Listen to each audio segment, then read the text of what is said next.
નેતા રવિશંકર પ્રસાદે વિપક્ષી નેતાઓને ઠપકો આપતા જણાવ્યું છે કે તેઓ સતત સીએએ ની ભ્રમણા ફેલાવી રહ્યા છે અને જૂઠાણું ફેલાવવાનું હવે બંધ કરે। मित्रों, आज केजरीवाल का एक बहुत ही विचित्र वक्तव्य आया है कि सीए के आने से बाहर के लोग नौकरी लेंगे। ये कौन सा तर्क है?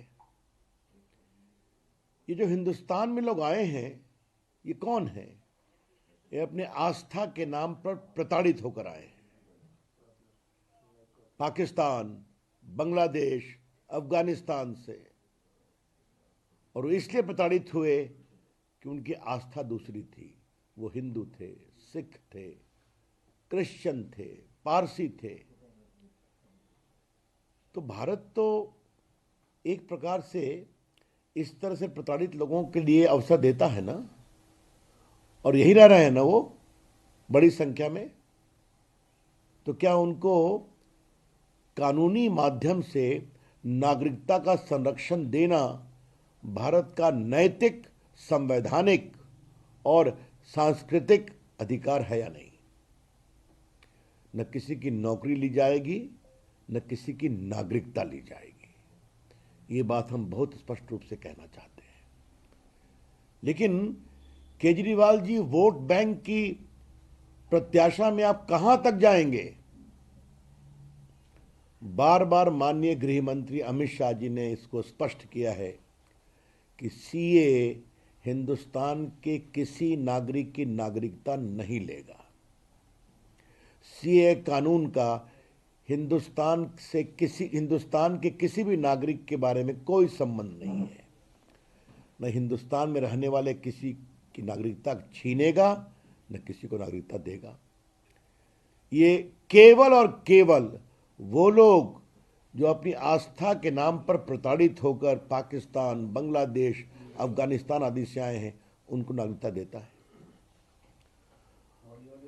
और गृह विभाग ने भी बाकायदे एक स्टेटमेंट इशू किया है कि सीए देश के मुसलमानों के विरोध में कुछ नहीं कहता। तो ये फिर बिना मतलब का प्रोपेगेंडा क्यों किया जा रहा है? और सबसे आश्चर्य की बात है कि ये कौन लोग हैं जो रोहिंग्या के पक्ष में खड़े होते हैं और कहते हैं कि उनको अवसर दो, उनको अधिकार दो, और जो प्रताड़ित होकर हिंदुस्तान में दर दर भटक रहे हैं, पीड़ा की जिंदगी जी रहे हैं, जिल्लत की जिंदगी जी रहे हैं। आज भारत ने जब उनके लिए कोशिश की है, नरेंद्र मोदी जी की सरकार ने, माननीय गृह मंत्री अमित शाह जी ने, तो उसको लेकर इस तरह की बातें कही जा रही हैं। ये बहुत दुर्भाग्यपूर्ण है। सीए के नाम पर सांप्रदायिक उन्माद फैलाने वालों से मैं एक ही बात कहना चाहूंगा, कृपया करके झूठ का व्यापार करना बंद करें। Stop telling lies about the CA. कल मैंने ममता जी का एक वक्तव्य देखा। उनकी राजनीतिक जमीन खिसक रही है बंगाल में, तो वो चिल्ला रही हैं। अब उस रेस में कूद गए श्रीमान केजरीवाल जी, और दक्षिण भारत में तो है ही हैं लेफ्टिस्ट लोग। We would like to clearly clarify on behalf of the BJP that CAA does not at all take away the citizenship of any Indian. It does not at all deprive any Indians of their citizenship. It's only and only related to those who have been victims of persecution because of their faith and were forced to flee away from Pakistan, from Afghanistan, and from Bangladesh. So India, as a country imbued by its civilizational heritage and constitutional obligation, has given them this protection under CAA. I would urge the parties also of South India, particularly in Kerala and Tamil Nadu, please stop spreading hatred based upon falsehood. तो मित्रों, मुझे कहना था, केजरीवाल जी तो कुछ नए नए तर्क रोज निकालते हैं, छोड़ दीजिए उनको।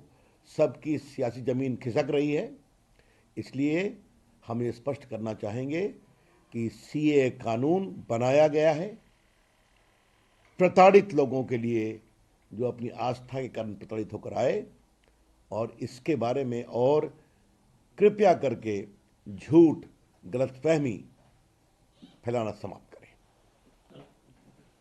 इंडी गठबंधन के एक भी दल ने सीए को लेकर तर्कपूर्ण बातें नहीं कही है और समर्थन नहीं किया है, या तो चुप है या तो कह रहे हैं कि चुनाव की वजह से लाया गया है, या फिर तो दे रहे हैं जो पहले नहीं। तो इससे तो मैं तर्क की बात की। आज बार बार जब सरकार ने स्पष्ट किया है, माननीय गृह मंत्री अमित शाह जी ने स्पष्ट किया है, गृह विभाग ने अपने वक्तव्य में स्पष्ट किया है, तो फिर इसको क्यों बनाने की कोशिश की जा रही है?